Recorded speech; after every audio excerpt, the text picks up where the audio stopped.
मैं डॉक्टर दिग्विजय आपको स्वागत करूं।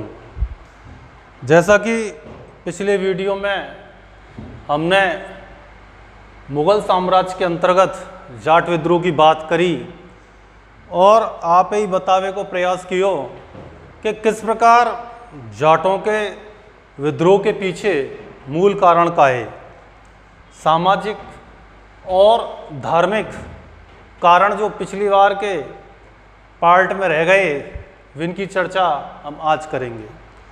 लेकिन उन चर्चा को करने से पहले मैं आपको ये बताना चाहता हूँ कि जब जाट विद्रोह पे मैंने YouTube पे वीडियो सर्च किए तो मुझे कोई भी ऐसा वीडियो नज़र नहीं आया जिसमें कि जो डेप्थ, जो विश्लेषण मैंने आपके समक्ष प्रस्तुत किया है वैसा विश्लेषण वहाँ में हुआ है। दरअसल आपके लिए जो मैं वीडियो बना के ला रहा हूँ वो बहुत ही अनुसंधान और अध्ययन के बाद ही तैयार करके ला रहा हूँ, जिसका महत्व ना केवल आपकी first grade exam, second grade exam अपितु असिस्टेंट प्रोफेसर हिस्ट्री के लिए उपयोगी होगा, अपितु RAS तथा IAS के लिए भी समान रूप से उपयोगी रहेगा।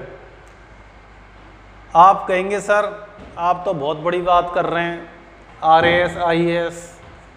तो मैं आपको बताना चाहूँ कि जब मैं 21.5 वर्ष को तब मैंने पहले IAS मेंस दे लियो 2005 में, और 2007 में मैंने RAS को इंटरव्यू दे लियो, और उसके बाद लगातार IAS और उसके साथ RAS के विभिन्न चरणों को से मैं गुजरता रहा। सफलता ना प्राप्त करने के पीछे अनेक वजहें थी, लेकिन वाकई वजह मेरी हिस्ट्री ख़राब होना ना हो। मेरी हिस्ट्री आरंभ से ही बहुत ही शानदार रही है, चाहे IAS हो चाहे RAS हो। डिस्क्रिप्टिव एग्ज़ाम में मेरे शानदार नंबर आते रहे मेंस के अंदर, और उसके बाद school lecturer first grade exam में 16वीं रैंक आई थी, और असिस्टेंट प्रोफेसर एग्ज़ाम में मेरी 4th रैंक आई थी। तो मैं तथ्य जो विषय की मांग होती है उससे भी परिचित हूँ, और जो डिस्क्रिप्टिव उसकी जो मांग होती है बड़ी परीक्षाओं के लिए उससे भी परिचित हूँ। अंत में ऐसे विषयों को मैं आपके सामने लाने को प्रयास करूँगा जाते कि आप ना केवल आधारभूत स्तर से के ज्ञान को आप आत्मसात कर सकें, अपितु हायर लेवल को ज्ञान भी आपके पास सुगमता से पहुंच सके। तो चलिए शुरू करते हैं। देखिए, पिछली बार को जब मैंने आपको वीडियो बनाया तो हमने मुगल साम्राज्य के विघटन में हमने बात करी जाटन के विद्रोह की, और जाटन के विद्रोह के 2 मूल कारण बताए हमने। पहला था प्रशासनिक कारण और दूसरा था हमने आर्थिक कारण लिया था। आज हम जाटों के विद्रोह में धार्मिक कारण की चर्चा करेंगे। देखिए, जनुआर सरकार अपनी पुस्तक the fall of Mughal empire में क्या लिखते हैं। जनुआर सरकार अपनी पुस्तक the fall of Mughal empire में लिखते हैं कि जैसे ही औरंगजेब गद्दी पर आसीन हुआ वैसे ही धर्मांध लोगों की बाँछें खिल गईं, और उसके साथ ही औरंगजेब का मंसूबा भारत को दारुल हर्ब से दारुल इस्लाम में बदलना था। आपने शब्द बार बार सुना होगा कि दारुल हर्ब का है।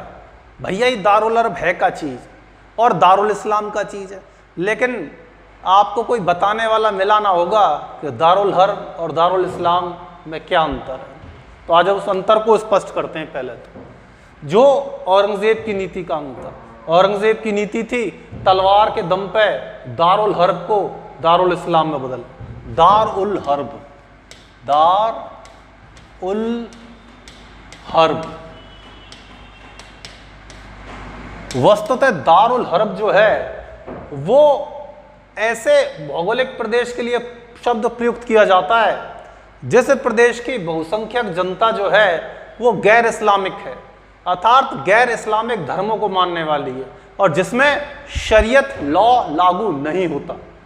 तो कहाँ अंतर हुए भैया? दारुल हर्ब को कैसे परिभाषित करेंगे? जिसमें शरीयत लागू नहीं होती, शरीयत मतलब इस्लामिक कानून लागू नहीं होता। दूसरा, जिस भौगोलिक क्षेत्र में गैर इस्लामिक जनता का बहुमत है, जैसे कि भारत को किस श्रेणी में रखा जाता है? दारुल हर्ब की श्रेणी में, है ना। भारत को किस श्रेणी में रखा जाता है? दारुल हर्ब की श्रेणी में। शरीयत नहीं है। क्या नहीं है? शरीयत नहीं है। और क्या जनता है? गैर इस्लामिक जनता है, जहां इस्लाम से परे जो संप्रदाय उनको मानने का जोर है। आवाज आइए। दारुल इस्लाम, भैया दारुल इस्लाम क्या चीज है? दारुल इस्लाम, दारुल इस्लाम। देखिए, जब तक हम इन बेसिक बातन ने नहीं समझेंगे, आप कितने को ऊंची किताबन ने पढ़ लियो, कछु भी कर लियो, आपको इंटरव्यू में कहीं भी रड़का देगो RAS और IAS के में। ये जानना बहुत जरूरी है ना। दारुल इस्लाम क्या है? दारुल इस्लाम का मतलब है जहां शरिया लागू हो, जहां शरिया कानून लागू हो, यह है दारुल इस्लाम। अर्थात वो भौगोलिक क्षेत्र, वो राज्य जहां पे शरिया लागू होती है। या दूसरा प्लस, जहां बहुसंख्यक जनता,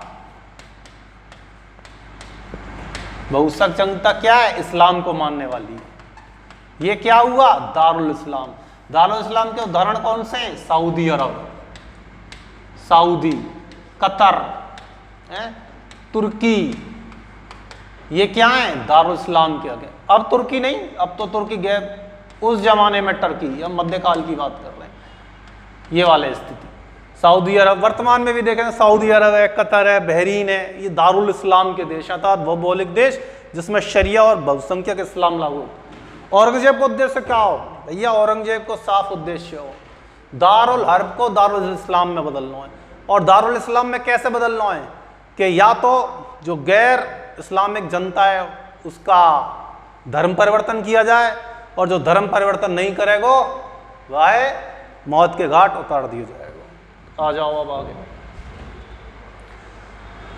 जैसे ही औरंगजेब 1657-58 में अपने भाई बंधु ने निपटा के गद्दी पे आसीन है जाए, तो वहाँ को कट्टरपंथी जो चरित्र है, उसका जो धर्मांध चरित्र है, वो धीरे धीरे सामने आने लगे। एकदम सामने ना आ जाए। आप पिक्चरन में देखते होंगे, पुरानी पिक्चरन में जो सस्पेंस थ्रिलर हो गए, वहाँ में एकदम हत्यारे को पता ना चले हो, वहाँ को चेहरा सबसे बाद में नजर आवे हो। कभी वहाँ के जूता ने दिखावे, कभी वहाँ के हाथ दिखावे, चेहरा ना दिखावे। इसी तरह औरंगजेब का जो वास्तविक धर्मांध चेहरा था वो बाद में नजर आया, लेकिन वो ट्रेलर जो है वो आरंभ से ही देवे लग गए हो। वहाँ को पहलो ट्रेलर कब आयो? वहाँ को पहलो ट्रेलर आयो भैया 1659 में, 1669 में। 1669 में जैसे ही औरंगजेब गद्दी पे बैठो, उन्होंने का आदेश निकालो, पूरे भारतवर्ष में कहीं भी नए मंदिरों का निर्माण नहीं होगा, कोई भी नया मंदिर निर्मित नहीं किया जाएगा। जबकि भारत क्या था? बहुसंख्यक 90% आबादी भारत की उस वक्त क्या थी? हिंदू थी, और हिंदुओं को ही अपना मंदिर बनाने की इजाजत नहीं थी। नव मंदिर निर्माण पे रोक, भैया ये बहुत बड़ी बात है। नव मंदिर निर्माण पे रोक, ये काम कर दियो। अब चलो आगे। अब साल आता है 1665 का, बड़ा महत्वपूर्ण साल, बड़े बड़े निर्णय ले लिए यहाँ में। जैसे जैसे वहाँ की सत्ता का विस्तार होने लगा था, जैसे जैसे औरंगजेब शक्ति ग्रहण करने लगा था, उसकी धर्मांधता धीरे धीरे बाहर और जाकर फैल फूट के निकलने लग गई कि अब मुझे कौन है रोकने वाला? Nobody in the India who can stop me. तो क्या किया? 1665 में तीर्थ यात्रा कर लगा दिया। सॉरी, तीर्थ यात्रा कर, तीर्थ यात्रा कर अत्यंत घृणित कर था। आपको पता है कि भारत में आदिकाल से ही लोग जो है धर्म जो केंद्र होते हैं, जहाँ उनके इष्ट देव होते हैं, उस स्थान की यात्रा करने जाते हैं। आपने देखा कि हुएनसांग और फाइयांग तो चीन से भारत की यात्रा करने आए थे। क्या उद्देश्य था उनका? उनका उद्देश्य था कि वो जिस बौद्ध धर्म का अनुसरण कर रहे थे उसके सृष्टा की जन्मभूमि का दर्शन करना। इसी तरह हिंदू धर्म के अंतर्गत मथुरा, काशी, अयोध्या, अजमेर, मंदसौर, ये बड़े जो थे वो धार्मिक केंद्र थे। यहाँ लाखों लोग हर साल यात्रा पे आते थे। हमारे यहाँ आज भी ब्रज यात्रा चलती है। गोवर्धन, मथुरा कृष्ण की जन्मभूमि है, काशी जो है विश्वनाथ भगवान शिव की नगरी है, अयोध्या भगवान राम की नगरी है। यहाँ पर बड़े पैमाने पर जो है लाखों लोग तीर्थ यात्रा के आते। औरंगजेब ने कहा किया तीर्थ यात्रा कर लगाओ। ये कर दोहरा प्रभाव उत्पन्न करता था। पहली बात तो जनता को इस बात का एहसास दिलाता था कि वास्तव में ये शासन आपका नहीं है, ये शासन विदेशी है। और आपका स्वयं का शासन होता तो आपके धर्म यात्रा करने पे क्यों कर लगा था? ये कर मुसलमानों पे नहीं था। मुसलमान कहीं भी यात्रा करने पे कोई कर नहीं था, हिंदुओं के धार्मिक यात्रा करने पे कर। जाटन ने आते बहुत परेशानी हुई। सॉरी, क्यों परेशानी हुई?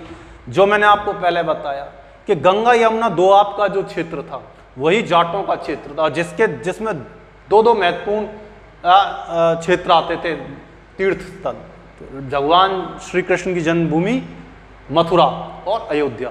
और यहाँ पर जो है उन्होंने तीर्थ यात्रा कर लगा दी। जाटन में बहुत बेचैनी उत्पन्न है गई कि पहले ही इन्होंने हमारे प्रशासनिक अधिकार छीन लिए, आर्थिक रूप से शोषण करने जा रहे हैं, हम पे तीर्थ यात्रा कर भी लगा दिया, यही की कसर रह गई। जय हो भाई जय हो।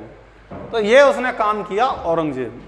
औरंगजेब तीर्थ यात्रा कर को ठोक देता है, जो प्रजा में भाव उत्पन्न करता है कि प्रजा, राजा हमारा नहीं है। राजा कौन है? विदेशी है।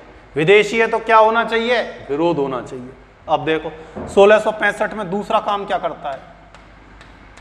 1665 में गुजरात में जितने भी नवनिर्मित मंदिर बने थे उनको ढाने का आदेश दे देता है।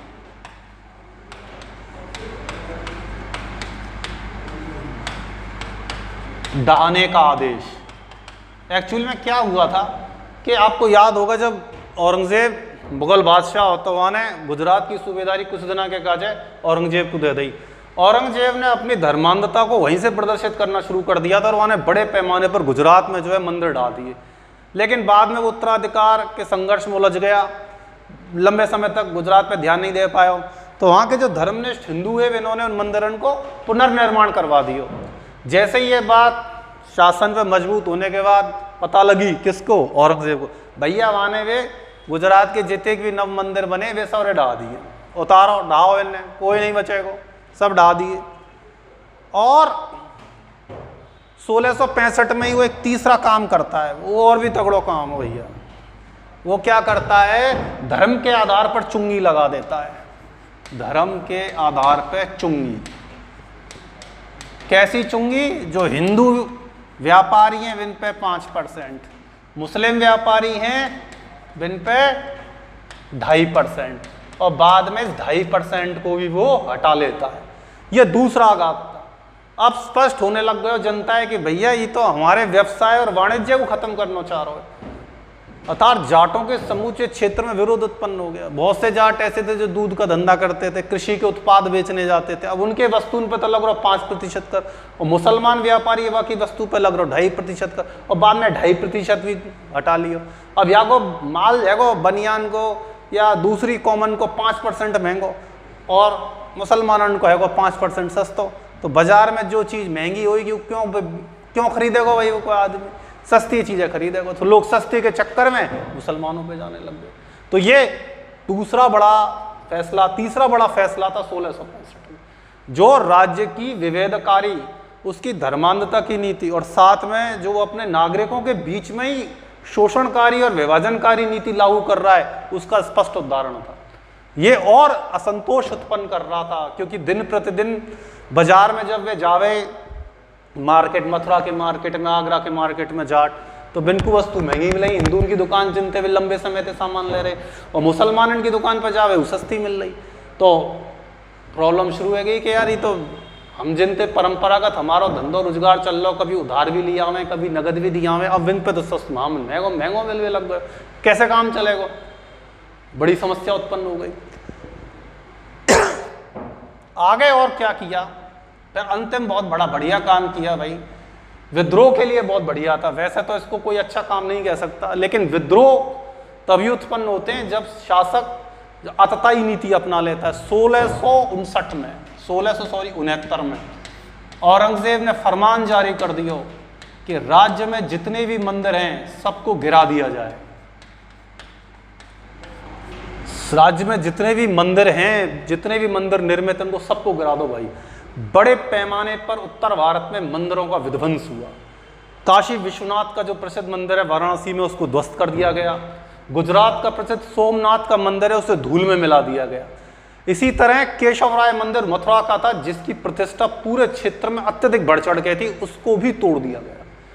इसका भारतीय जनता और जनमानस पर, विशेष रूप से ऐसी कौमों पर बहुत प्रभाव पड़ा जो कृषि से जुड़ी हुई थी, जिनको लगा कि अब तो भैया तुम्हारा धर्म भी सुरक्षित ना है।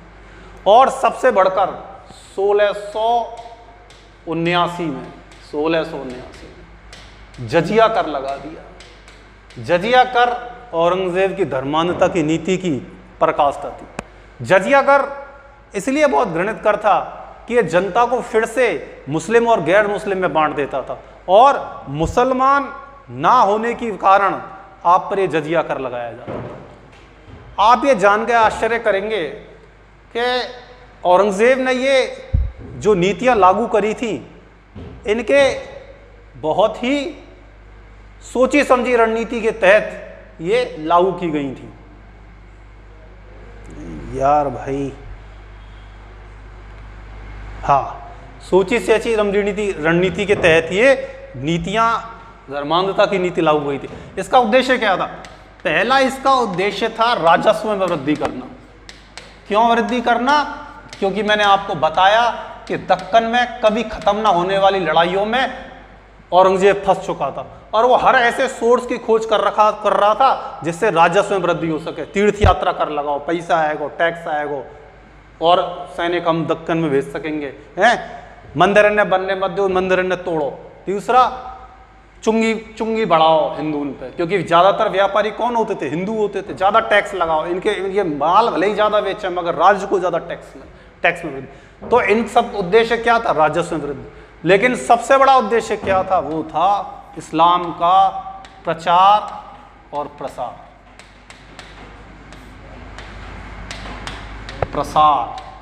अर्थात इस्लाम की तलवार पूरे भारत में लहरानी चाहिए। क्यों?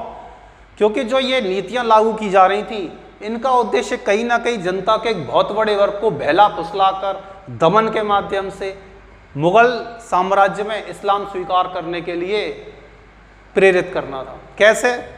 कि भाई चलो तुम इस्लाम स्वीकार कर लो, तुम्हें टैक्स नहीं देना पड़ेगा। तुम इस्लाम स्वीकार कर लो, तुम पे तीर्थ यात्रा कर भी नहीं लगेगा। तुम इस्लाम स्वीकार कर लो, तुम्हारे पूजा स्थलों को कोई तोड़ेगा नहीं, क्योंकि हम ही तो हैं मुसलमान, हमारे जो है पूजा स्थल पूर्ण तरह सुरक्षित रहेंगे। और आओगे तो तुम्हें राजकीय पद भी प्रदान किए जाएंगे। राजकीय पदों का लालच हमेशा से बहुत बड़ा रहा है। हम देखते हैं कि इस्लाम का औरंगजेब के समय में जो हिंदू से मुसलमानों में कन्वर्जन है, वो सबसे ज़्यादा औरंगजेब के समय में हुआ। धर्म परिवर्तन, इस्लाम का प्रसार और धर्म परिवर्तन, ये इस नीति के बहुत ही, जिसे कहते हैं, ना छुपने वाले अंजाम थे।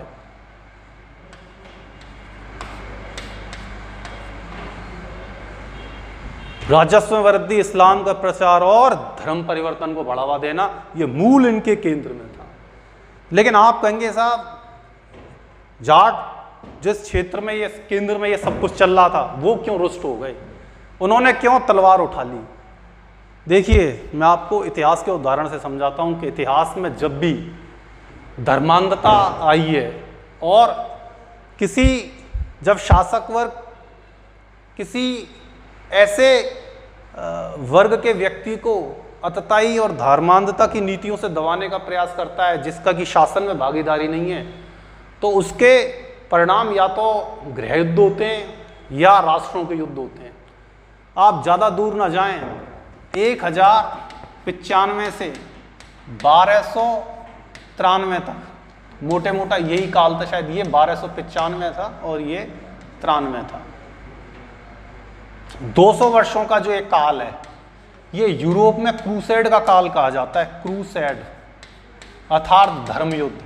ये धर्म युद्ध किसके मध्य में हुए थे? ये धर्म युद्ध हुए थे क्रिश्चियंस और मुसलमानों के मध्य में। दोनों ही अपने धर्म का प्रसार अगर आपने अपने क्षेत्र में करना चाहते थे तो दोनों के योद्धा भिड़ मरे, कोई दूसरा कारण नहीं था। मूल कारण क्या था? धर्म का प्रसार। इस्लाम ईसाई शासक ये चाहते थे ईसाइयत का प्रसार हो, और मुस्लिम शासक चाहते थे कि पूरे यूरोप पर जो है किसकी पताका फैल जाए? इस्लाम की। तो यूरोप में मुस्लिम धर्म के प्रसार को रोकने के लिए वहाँ के सारे यूरोप के नेता जो शासक थे वो एकजुट हो गए, और लगातार 200 वर्षों तक क्रूसेड धर्म युद्ध होता रहा। इसका एक दूसरा उदाहरण बताता हूँ आपको कि जब व्यक्ति के मौलिक धार्मिक अधिकारों को छीनने का प्रयास किया जाता है तो क्या होता है। 30 वर्षीय युद्ध, 30 वर्षीय युद्ध ये यूरोप में ही हुआ था। ये धर्मांधता के कारण कहाँ पे हुआ था? 1618 से 1648 में। इतिहास हमें हमेशा सबक सिखाता है भाइयों। हम इतिहास से सबक नहीं सीखेंगे तो वह को परिणाम हमारी खुद के पराभव और पतन के रूप में सामने आएगा। ये यूरोप में हुआ था। और क्यों हुआ था? प्रोटेस्टेंट और कैथोलिकों के मध्य में। कैथोलिक और प्रोटेस्टेंट दोनों ही कौन थे? ईसाई थे। लेकिन जो नया धर्म आया था प्रोटेस्ट धर्म, इसको दबाने के लिए जो रूढ़िवादी कैथोलिक धर्म था उसने अत्यंत अत्याचार किए प्रोटेस्टेंटों के ऊपर। तो प्रोटेस्टेंटों ने तलवार उठा ली अपने नए संप्रदाय को बचाने के लिए। और क्या हुआ? यूरोप में भाई 30 वर्ष तक भयंकर मार काट मची, इतना रक्त बहाया गया कि फिर अगले बहुत 100 सालों तक यूरोप में शांति बनी रही, कोई मेजर युद्ध नहीं हुआ। इतना बड़ा युद्ध हुआ। और देखो तीसरा कारण, भारत का 1857 का गदर। 1857 सैनिकों का विद्रोह। जब सैनिकों के विद्रोह में हम पढ़ते हैं तो उसमें एक धार्मिक कारण भी आता है। धार्मिक कारण क्या था? भारतीय परंपरागत समाज जो था उसमें बहुत सारी ऐसी कस्टम्स थी जिसको अंग्रेज दकियानूसी मानते थे, जैसे माथे पे तिलक लगाना, जैसे चुटिया रखना, जैसे तीर्थ यात्राओं पे जाना या विदेश यात्रा पे ना जाना। अंग्रेजों ने कहा कि कोई चुटिया नहीं रखेगा, कोई मूछ भी नहीं रखेगा, और हम जब चाहेंगे तो मैं 7 समुंदर पार भेजेंगे। विशेष रूप से ब्राह्मण समुदाय में यदि कोई सैनिक 7 समुंदर चला जाता था तो आके उसको समाज को बहिष्कृत कर दिया जाता था। 1857 की क्रांति का भी एक बड़ा कारण धार्मिक था। अर्थात हम देखते हैं कि जब भी व्यक्ति के धार्मिक मामलों में हस्तक्षेप किया जाता है शासन के द्वारा तो भाई वहाँ की परिणति जो है वो बहुत बुरी हुई है। वहाँ को परिणाम विद्रोह और अलगाव या यलगार के रूप में सामने आता है जो जाटन ने की है। जाटन को जो विद्रोह हो वो यही वजह थे हो कि मथुरा के समूचे क्षेत्र में अत्यधिक अतदाई नीति अपना ली। अब बाद नाम आता है अब्दुल नबी का। यहाँ को नाम मैं सबसे बाद में ले रहा हूँ क्योंकि जो मथुरा, आगरा और ये जाट जो है वह अब्दुल नबी थे बहुत ज़्यादा परेशान है। अब्दुल नबी, अब अब्दुल नबी की कहानी सुन लो भैया। अब्दुल नबी, देखो मैं जो आपको तथ्य बता रहा हूँ ना जाट हिस्ट्री में, उससे पहले आज तक ये तथ्य किसी ने ना तो बताएं और ना किसी को इनको पढ़ता है, क्योंकि किसी के पास इतना टाइम नहीं है पढ़ने के लिए। पढ़ना लगभग सब लोगों ने छोड़ दिया है। अब्दुल नबी जब औरंगजेब गद्दी पर बैठा तो वह चाहता था कि गंगा के दोबाव में कोई ऐसा शासक आए, ऐसा उसका मतलब सिपा सालार रहे जो उसकी नीतियों को फॉलो करे। आपको पता है कि भाई जब भी कोई नया शासक आता है ना वो एडमिनिस्ट्रेशन में अपने हिसाब से चेंजेस करता है। जैसे अभी हाल ही देख लो राजस्थान गवर्नमेंट चेंज हुई है, तो चेंज होते क्या हुआ, जितने भी एडमिनिस्ट्रेटिव ऑफिसर थे IAS, IPS, RAS सब हटा दिए और फिर वो शासन उनको अपने हिसाब से लगाता है। यही कहानी औरंगजेब की थी। औरंगजेब से जो पूर्ववर्ती शासक थे उनको वो धर्मनिरपेक्ष मानता था या उदार मानता था, अपने प्रकार का नहीं मानता था। उसको ऐसे चाहिए थे जो उसकी तरह की सोच रखने वाले हों, धर्मांधता की सोच हो, जिनका सोचने का नज़रिया बड़ा संकीर्ण हो। अब्दुल नबी उसमें फिट बैठता था। जब 1657 में वो गद्दी पर बैठा और उसने अधिकारियों की छटनी करनी शुरू करी तो अब्दुल बहाव नामक एक अधिकारी सामने आया, अब्दुल बहाव, और उसका नाम चला कि साहब इसको मथुरा का फौजदार नियुक्त कर दिया जाए, मथुरा का प्रशासक। उसके व्यक्तित्व को देखा औरंगजेब ने, की उम्र 60 साल ही, धीरे धीरे चल लो, ऐसे ऐसे धीरे धीरे। उसको देखकर औरंगजेब बोलो तोते ना हो पाएगा भैया, और अब्दुल भाव हटा दिया। उसकी जगह उसके पीछे खड़े आदमी पर पड़ी जो लगभग जिसकी उम्र 30 वर्ष थी, अब्दुल नबी पर, जिसकी आंखें जो थी बहुत चढ़ी हुई थी, गुस्से से लाल हो रही थी। उसको लगा कि मेरे एजेंडे को लागू करने के लिए ये व्यक्ति सही रहेगा। अब्दुल नबी को फौजदार नियुक्त किया मथुरा का, और उसने जो गदर मचाया मथुरा और उसके आसपास के क्षेत्र में, उसने जाटों को इतना उद्वेलित कर दिया कि गोकुल जाट ने अंततः तलवार ही उठा ली। फिर अब्दुल नबी के बारे में सुन लो भैया क्या किया।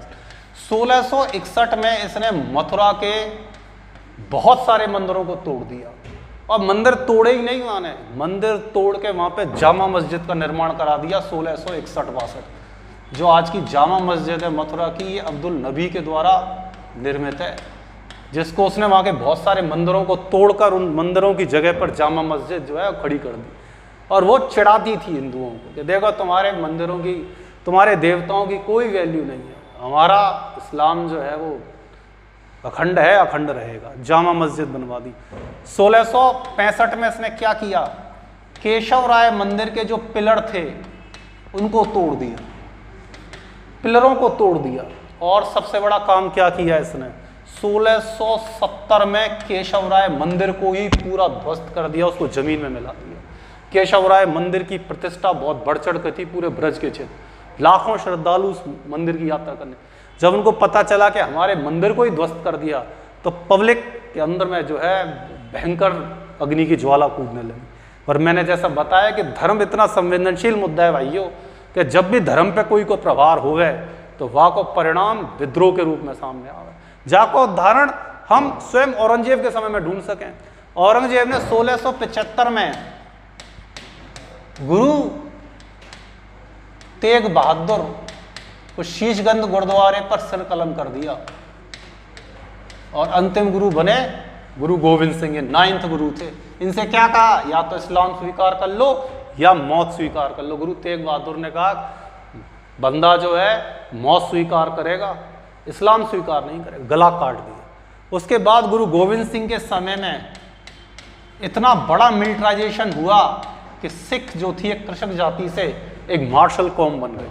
ये क्या उदाहरण था, धर्मांधता की नीति का उदाहरण था कि एक धर्म को जब जबरदस्ती दबाया जाता। पहले तो मैंने उदाहरण आपको दिखाया कैसे धर्म की वजह से संघर्ष हुए, और फिर हमने बताया कि कैसे औरंगजेब के ही समय में, उसी दौर में जब ये विद्रोह हो रहा था, उससे कुछ टाइम बाद जब गुरु तेग बहादुर की दिल्ली के चांदनी चौक में सिर कलम कर दिया गया, तो उसके बाद सिख जो शक्ति है उसका बहुत तेजी से उभार होता है, और वो एक मार्शल कौम के रूप में पूरे पंजाब, हरियाणा और समस्त चीज में छा जाती है। वही काम अब्दुल नबी अत्याचारी ये यहाँ पर कर रहा था, केशव राय मंदिर को ध्वस्त कर दिया। और सुनिए अब्दुल नबी के कारनामे। सर जदुनाथ सरकार का मैं बार बार नाम लेता हूँ, राष्ट्रवादी इतिहासकार थे, बहुत जबरदस्त काम किया है मुगलों के ऊपर, लेटर मुगल्स के ऊपर। लेकिन जब मार्क्सवादी इतिहासकार आए, विशेष रूप से 1950 के बाद डी कौशाम्बी, तब से भैया इतिहास की जो धारा है वो मार्क्सवादी हो गई। ये मार्क्सवादी इतिहासकार के अग्रदूत थे, और उसके बाद से राष्ट्रवादी इतिहास लेखन नेपथ्य में चला जाता है, और भारत में एंशिएंट हो, मॉडर्न हो, मिडाइवल हो, मार्क्सवादी विचारधारा बहुत जबरदस्त रूप से प्रभावित हो जाती है। आगे मैं कभी आपका वीडियो बनाऊंगा डेडिकेटेड रूप से विचारधारा के ऊपर, कि मार्क्सवादी विचारधारा का ही कैम्ब्रिज स्कूल ऑफ हिस्ट्री क्या था, एनल्स स्कूल क्या था, साम्राज्यवादी इतिहासकार कौन थे। तो ये इनको जब तक आप नहीं समझोगे, जब तक आप हिस्ट्री को भी नहीं समझ पाओगे। ये विचारधारा समझना बहुत जरूरी है, लेकिन थोड़ा ये टफ टॉपिक है, इसको मैं बाद में उठाऊंगा आपके लिए। तो अब दोबारा से अब्दुल नबी के कारनामों पे आ जाते हैं। Jadunath Sarkar the fall of Mughal empire में लिखते हैं, द फॉल ऑफ मुगल, आज तो पेन बढ़िया चल रहा, आदत पड़ गई एक ही दिनों में, एम्पायर में लिखते हैं कि अब्दुल नबी जो था वो बहुत ही बड़ा अय्याश था अब्दुल नबी। और क्या करता था वो, कि हिंदुओं के जो तीज और त्योहार होते थे, जो तीज त्योहार होते थे उसमें वो भेष बदल के जाता था। हिंदुओं का वेश धारण कर लेता था, धोती कुर्ता पहन के जाता था और सुंदर स्त्रियों पर उसकी निगाह होती थी। और जैसे ही उसको सुंदर स्त्री दिखती थी वैसे ही उस स्त्री को उठा लेता था, अपने सहयोगियों के साथ तलवारें बाहर निकाल लेते थे और तुरंत उस स्त्री को लेकर, हिंदू स्त्री को लेकर वो जमुना के तट पर खड़ी हुई नाव में भग जाते थे और उस स्त्री को लेकर आगरा की तरफ निकल जाते थे। बाद में उस स्त्री का कब आई पता नहीं चलता था। अर्थात अब्दुल नबी का जो शासन था, फौजदार जो था मथुरा का, वहाँ स्त्रियों की आबरू भी सुरक्षित नहीं रही थी। ये बहुत बड़ा कारण था कि उस क्षेत्र में इतना दंगा हुआ। बाद में चल के अब्दुल नबी को गोकुल जाट ने मार डाला था बुरी तरह से, टुकड़े टुकड़े कर दिए उसके। तो ये बहुत बड़ा कारण था कि जो स्थानीय प्रशासक थे वो औरंगजेब से भी कहीं ज़्यादा धर्मांध बन गए थे और जिनकी धर्मांधता का ही नतीजा ये था कि ये विद्रोह का जो है वो ज्वार फूट पड़ा। तो ये हमने आपको समझाया। हाँ, एक चीज़ और भूल गया था मैं बताना कि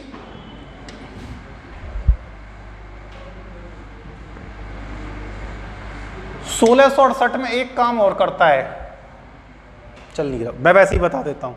1668 में औरंगजेब एक काम और करता है, हिंदू सभी त्योहार हों, चाहे वो दिवाली हो, होली हो, उन सबके सार्वजनिक प्रदर्शन पर रोक लगा दे।